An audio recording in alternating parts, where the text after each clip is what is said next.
Judges 10 verse 6 to 16, and I'm going to read from the New American Standard Bible.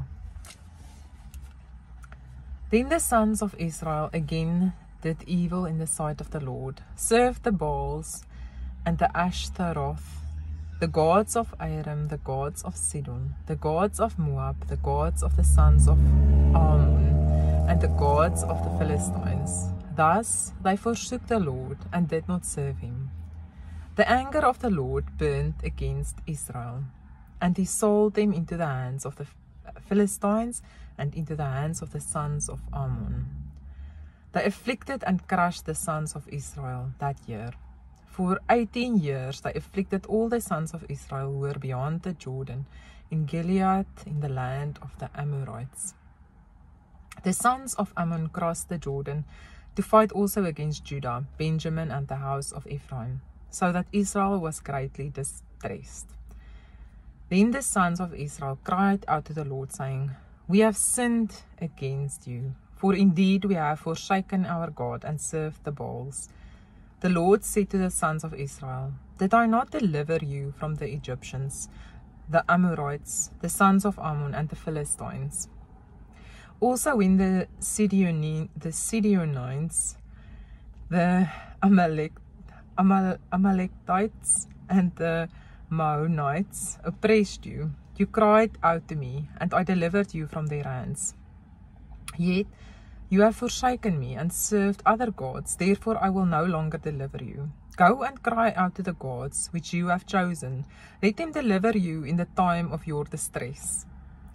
The sons of Israel said to the Lord, We have sinned. Do to us whatever seems good to you. Only please deliver us this day. So they put away the foreign gods from among them and served the Lord.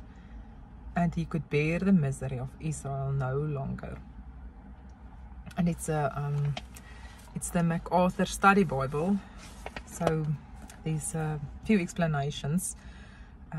Verse 10, they said, We have sinned.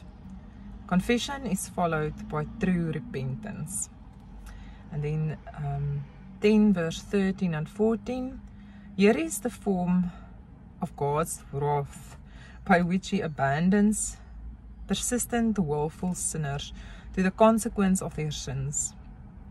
This aspect of divine judgment is referred to in the case of Samson, verse 16 verse 20, as well as the warnings of Romans 1, verse 24 to 28. It is a pattern of rejection seen throughout history, even among the Jews. And then 10 verse 15, do to us whatever seems good.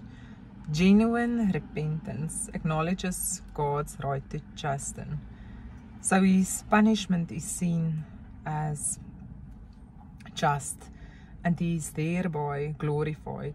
It also seeks the remediation that chastening brings, because genuine contrition pursues holiness.